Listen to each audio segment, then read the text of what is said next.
And through that time, I had the opportunity to study it myself. A lot of these things can be done on your own. Compliance usually, and I say usually, keeps it up to date for you, but you can do that on yourself, for yourself too. Just make sure you have an email that you registered under the FMCSA, and they'll send you your updates. They'll send you links, cost-effective links, to be able to apply for these UCRs and VOC3s.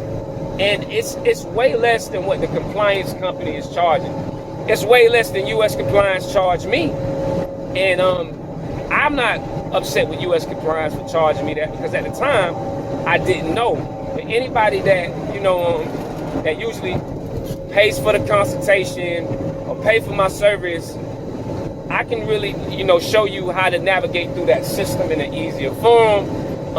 I usually use a link that was sent out through YouTube, and I've been working with that link thus far. So I thank the gentleman who showed me how to, apply for my MC and DOT. But I'm gonna sit here and tell you, if you people think that people are gonna just do something for you because the likeness of my skin tone or who I am as a person, or it sound like I'm nice, you crazy.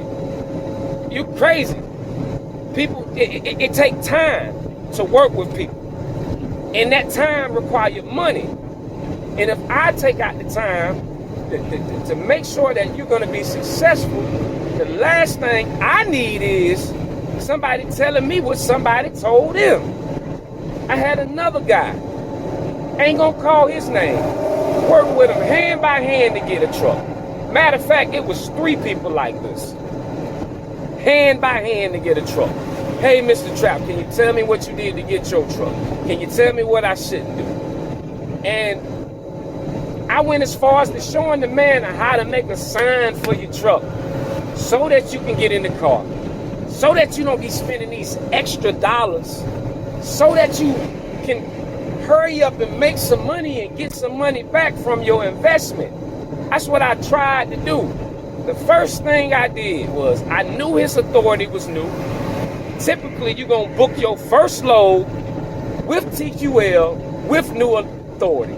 That's another quick tip. Typically, that's what's going to happen. If you book your load with TQL, you get one load under your belt. Now, a lot of times, it may not be where you want to go.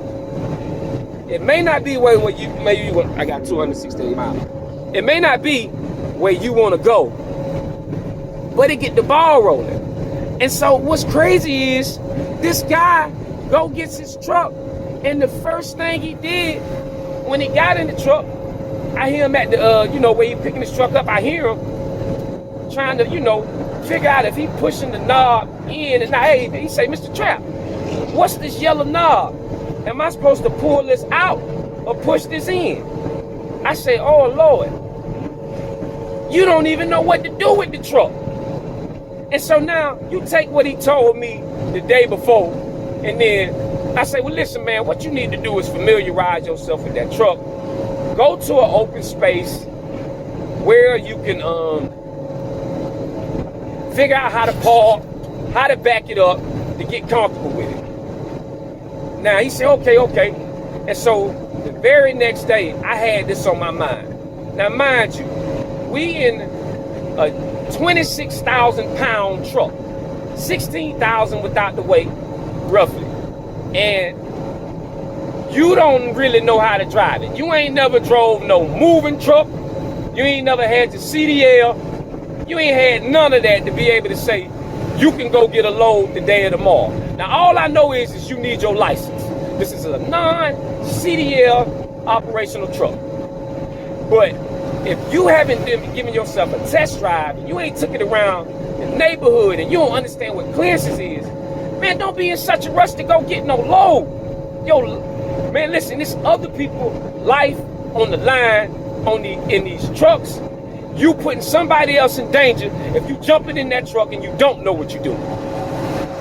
And as far as for the other 2 people, man, I gotta work with a joker. He did an interview on me. I ain't gonna even give him the gratification of saying his name, But I tell you what, he was my biggest failure. Showed him how to make the money. The gentleman made the money. Took my time with him, was ready to, you know what I mean, release him into the world and say, man, listen, I'm gonna stay with you hand by hand and show you the system. He left out, went on his own and couldn't figure it out. Got screwed over with money, didn't know what EFS checks were, didn't know that the 2 to 3 day could be checks that they sent in the mail. He didn't know these people would not send you your money ACH if you ain't stay on their neck. He didn't know about detention pay. He didn't know about downtime. But he was so ready to say I was ready to do what I'm doing, and I was ready to show him this, and now he done crashed out. The only thing he can put up is the box truck industry is a scam. What's a scam about you making money every day? The only scam is you moving too fast and not understanding logistically what this industry is.